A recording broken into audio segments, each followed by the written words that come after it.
The ballroom at the Beverly Hilton was packed. Crystal chandeliers glowed. Champagne flowed.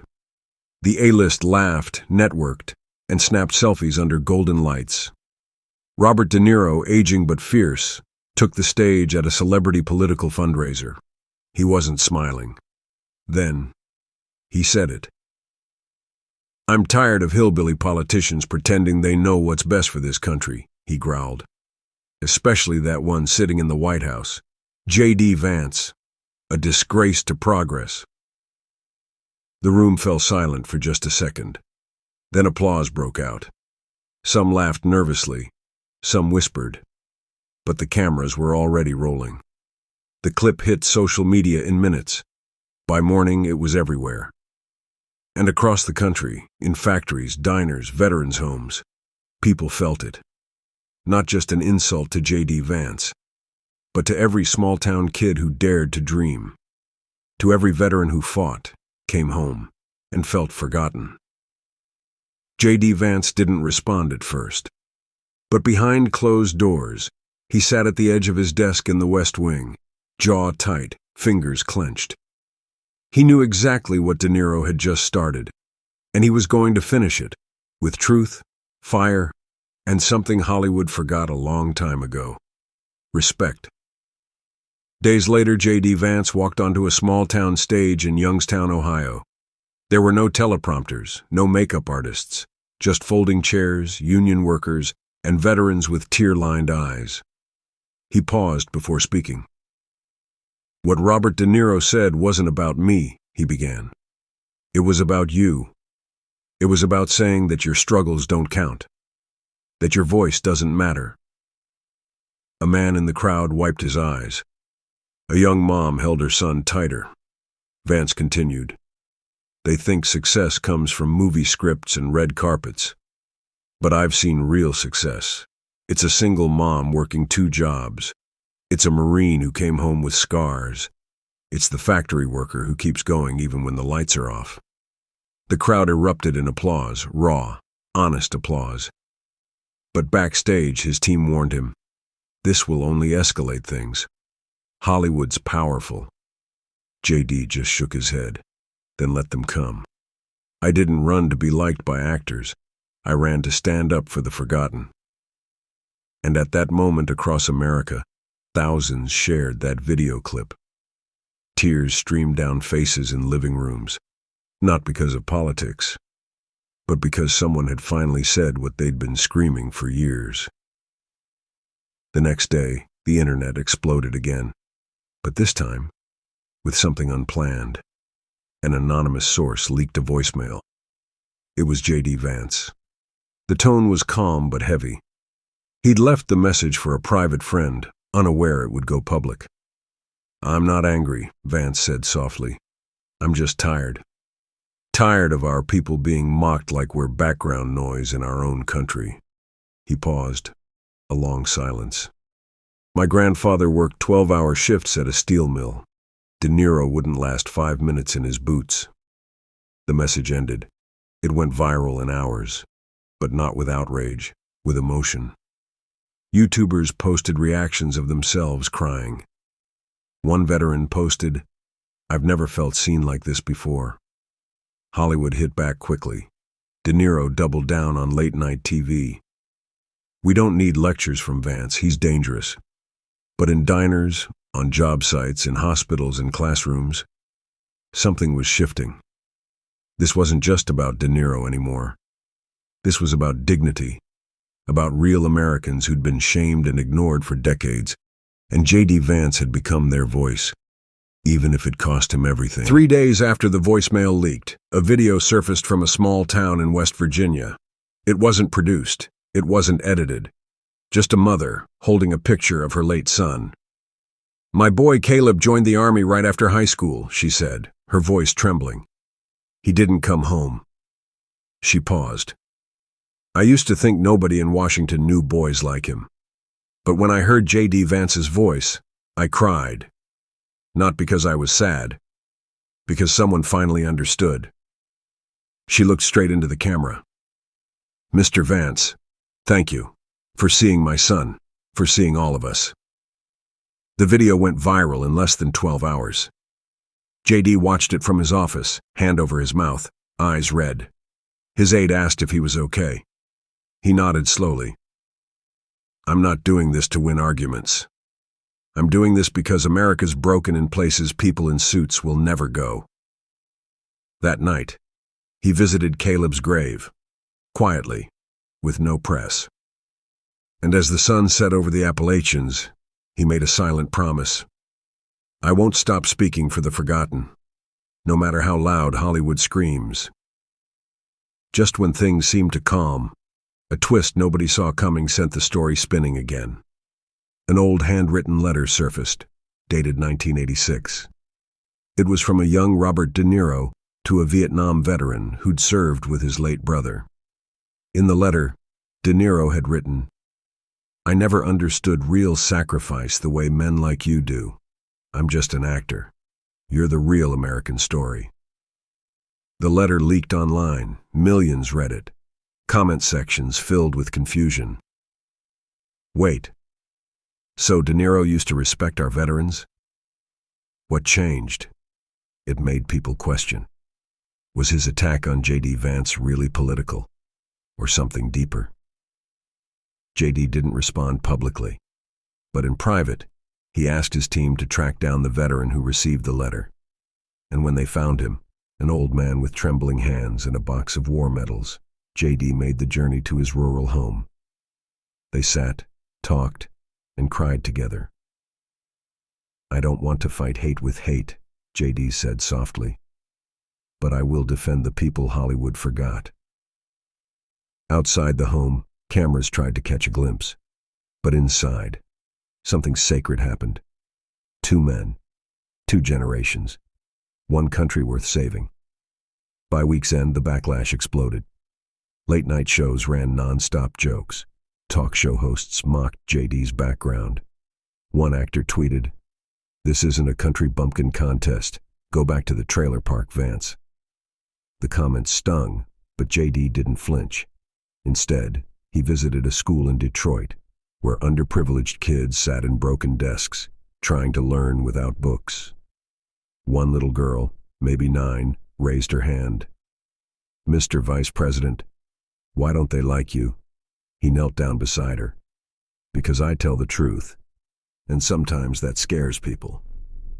She looked at him and whispered, "I like you."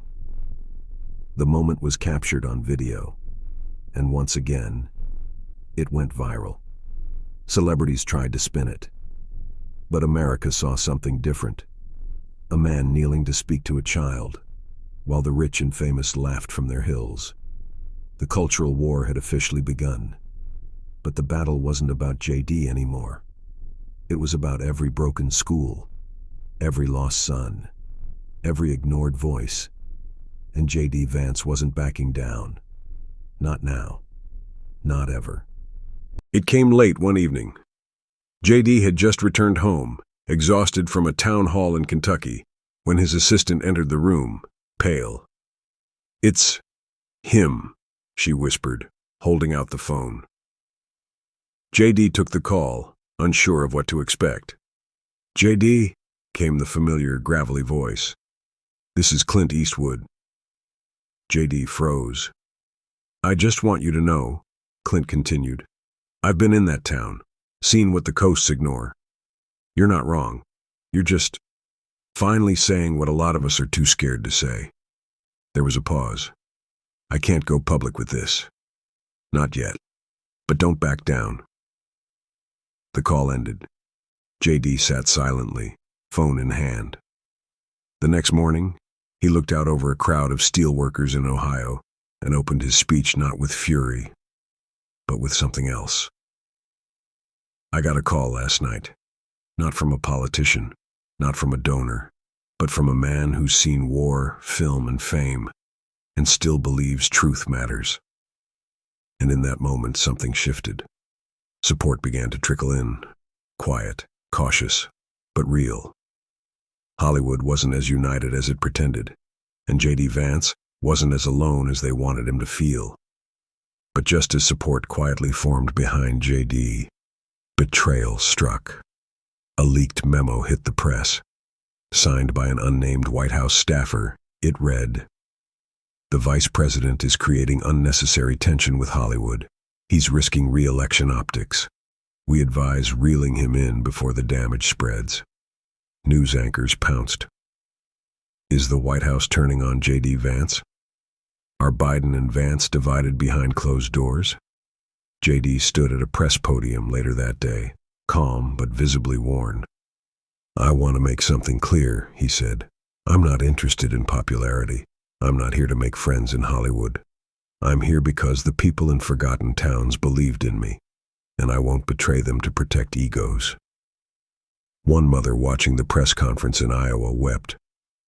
"That's the kind of man I want my sons to grow up like," she posted on Facebook. Her post reached 2.1 million shares in 24 hours. But the leak had done damage. DC insiders whispered.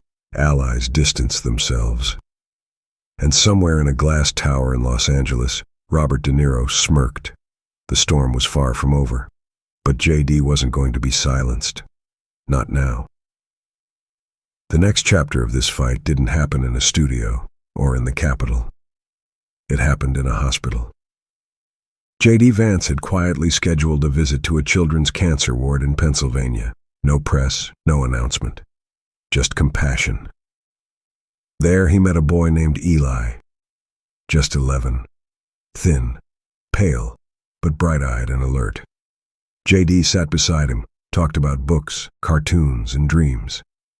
Before J.D. left, Eli handed him a folded note. He opened it in the car.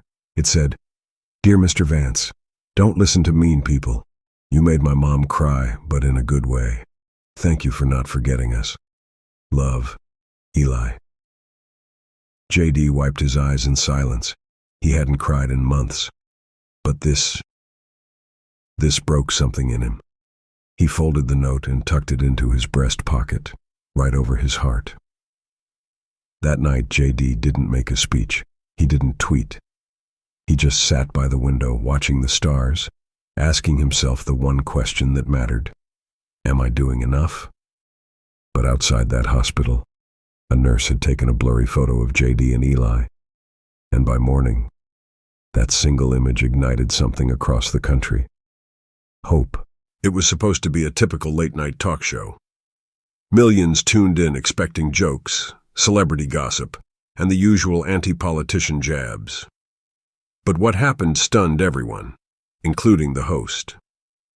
Halfway through the show, Oscar-winning actress Sandra Bullock was asked about the De Niro-Vance feud. She hesitated, then leaned in, visibly emotional. "I've met J.D. Vance," she said softly. "You know, before all this mess, we were both at a veterans' mental health fundraiser. He didn't know I was there. He wasn't posing for cameras. He was holding the hand of a crying mother who lost her son." The studio went completely silent. "He didn't do it for attention," she continued. "He did it because he cares. Maybe we need more leaders like that, not fewer." The host blinked, caught off guard. Viewers across the country were frozen.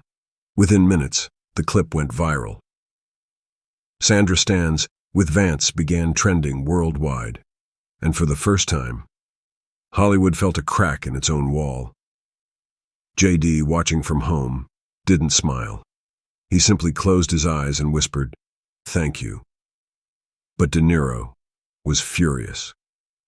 3 days later, on a special CNN town hall, Robert De Niro went live. It was supposed to be a controlled segment, soft questions, Hollywood-friendly angles. But something unexpected happened. A young woman stood up during the Q&A. She was nervous. Her voice trembled. "My name is Carly," she said. "I'm a single mom from West Virginia. My son has autism. Vice President Vance helped push through funding that saved my son's therapy program. Why do you mock him like he's some kind of villain?" De Niro's face hardened. "Because he's dangerous," he snapped. "He plays hero while pushing backward ideas." The audience gasped. Carly's eyes welled with tears. "I don't care about Hollywood ideas," she whispered. "I care about who shows up when no one's watching. and Vance did. That clip shattered the internet. Millions watched, cried, argued. TikTokers posted reaction videos, sobbing over Carly's courage. Cable networks replayed it nonstop. And suddenly, De Niro wasn't the fearless truth-teller anymore. He was the bully, and J.D. Vance, he became the man who stood, quietly, for those too small to be seen. Back in Ohio, J.D. received a thick white envelope marked personal. It was from Mrs. Barbara Klein, 74, from Middletown, the town where J.D. grew up. Inside was a handwritten letter. Dear J.D., I was your 6th grade English teacher. You used to sit in the back row, always scribbling in that worn-out notebook. You wrote about your mom, your struggles, and how you wanted to make life better. You told me at 11 years old, I don't want to be important. I want to be useful. Well, you are, and I'm proud of you. With love, Mrs. Klein. J.D. didn't speak for a long time after reading it. He walked out to the porch, looked out at the gray Ohio sky, and held the letter to his chest. That night, he gave no speeches, no interviews, just one quiet post. The people who know your heart are the only ones who matter. And with that, hearts across America broke open. Because now, it wasn't politics, it was personal. And the whole country was watching. The setting was a nationally televised town hall debate. J.D. Vance stood on one side of the stage, firm and calm. Across from him sat a panel of entertainers and political critics. One of them, A-list actor Mark Ruffalo, had recently accused J.D. of being dangerous to democracy. The room was tense. Then it happened. Mark leaned forward and said, "You pretend to care? But where were you when Hollywood raised millions for the homeless?" J.D.'s eyes didn't flinch. "I was in Cleveland, at a women's shelter. No cameras, no microphones, just silence, grief, and hope." The room stilled. "I'm not against Hollywood," J.D. said. "I'm against the lie that fame equals truth." There were no cheers, just a slow, rising clap from an unexpected source. Viola Davis, sitting in the audience, stood and applauded. One by one, others joined her. Ruffalo looked stunned. J.D. didn't smile. Instead, he looked straight into the camera and said, "This isn't about me. It's about who we choose to listen to and who we leave behind." That clip shattered the internet. Millions cried. Not because J.D. attacked, but because he didn't. The next day, headlines exploded. Chris Pratt backs J.D. Vance in shock post. He's not the enemy. The actor known for blockbuster hits had broken the Hollywood code of silence. In an emotional Instagram video, Chris looked directly into his phone. "I'm not into politics," he said, "but I know what integrity looks like." He paused, visibly emotional. "I watched J.D. Vance comfort a Gold Star widow while cameras looked the other way. I watched him pick up her kid's toy car and sit on the ground until the boy stopped crying. That's not fake. That's who he is." Hollywood lashed out immediately. Talk shows mocked him. Directors distanced themselves. But millions of everyday Americans flooded the comments. "I believe you, Chris. J.D. is the real deal. God bless them both." The divide deepened, but so did the support. Quietly, J.D. texted Chris, "You didn't have to do that." Chris replied with a heart emoji and a simple message, "You did it first." It wasn't just about politics anymore. It was about courage. And Hollywood had just been shaken by a storm they couldn't control. J.D. stood in his childhood home in Middletown, Ohio. Reporters weren't allowed inside. Only one camera, his own, was rolling. The room was small, quiet, with peeling wallpaper and old family photos. J.D. looked into the lens. "There's something I've never shared," he began. His voice cracked. "When I was 9, my mom was using again. One night I found her crying on the bathroom floor. She looked up and said, 'You're going to save people someday.' I didn't understand." He wiped a tear. "I just wanted her to be okay." He paused, breathing deeply. She didn't get better. Not then. But that night changed me. I realized this country is full of moms and kids who feel invisible, forgotten, and I promised myself I'd never let them stay that way. His voice shook again. I don't care what actors think of me. I care about her, about you. The video posted at midnight. By dawn, it had over 82 million views.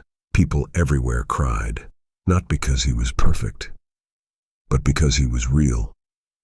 And for the first time, America began to see what J.D. Vance was really fighting for. It arrived quietly at the vice president's office. No press, no cameras. Just a single envelope, handwritten, with no return address. J.D. sat down and opened it. Inside was a folded piece of paper, stained with tears and time. Dear Mr. Vance, I don't know if this will ever reach you, but I saw your video from your childhood home. You reminded me of my son. He took his own life last year. He felt invisible, like no one in power could ever understand him. But then he watched one of your speeches. He paused it and whispered, he gets it. He never got to meet you, but you gave him something real before he left, a moment of peace. Thank you for being human, for not yelling, for listening, from a grieving mother who now believes again. J.D. folded the letter and held it in his hands for what felt like hours. He didn't speak that day, but something in him shifted. This wasn't about politics anymore. This was about people, lost ones, forgotten ones. And J.D. Vance had just become their voice, not by shouting, but by carrying their silence. Robert De Niro hadn't spoken since J.D.'s viral video from Middletown, not on TV, not at fundraisers, until now. He sat across from Anderson Cooper on a quiet CNN special, his eyes dimmer than usual. Anderson leaned in. Do you regret calling J.D. Vance a threat? De Niro looked down. I regret not understanding him, he said softly. The room fell silent. I saw a politician. I didn't see the boy sitting on a bathroom floor. Anderson blinked. What changed? De Niro shrugged. That letter. That mother. I read it too. And I realized, this isn't about politics, it's about pain. And who carries it? The clip stunned everyone. Hollywood was speechless. Supporters and critics alike began to ask a different question. Is it possible we've been wrong? That night, J.D. posted a simple message on X. Robert, we all make mistakes. I forgive you. Let's do better. Together. No anger. No ego. Just grace. And the comment section, it lit up like a sunrise. I've never cried this hard. America needs this energy. This healed something in me I didn't know was broken. Well, it happened during a televised town hall, the final one before election year. J.D. Vance was supposed to speak about education policy. But instead, he pulled out the letter again. He read it aloud, every single word. Then he paused. I've spent months being called names, being mocked, being misunderstood, but none of that matters. He looked into the camera. Because if one broken boy felt less alone, if one mother still has hope, his voice cracked, then every attack was worth it. Tears streamed down faces in the audience. Even the cameraman wiped his eyes. J.D. continued, voice steady now. We are not enemies. We are neighbors. We are hurting. And I will spend every day not fighting celebrities, but fighting for you. The room erupted, not in applause, but in silence. A reverent, sacred silence. It was the sound of a nation listening again, not to politics, but to humanity. Dear viewer, if this story touched you, if you felt even one tear, one breath of hope, one moment of healing, I need you to do something powerful. Smash that like button, not just for me, but for everyone who feels invisible. Subscribe, because together we'll keep telling stories that matter. And please, drop a comment below. Share how this made you feel. Share your own story. Let your voice be heard. You never know who you'll reach. You never know who you'll save. Because maybe, just maybe, someone out there needs your voice right now, more than you'll ever know. Let's light up the comments. Let's build a family. Let's heal, one story at a time. We stand with JD.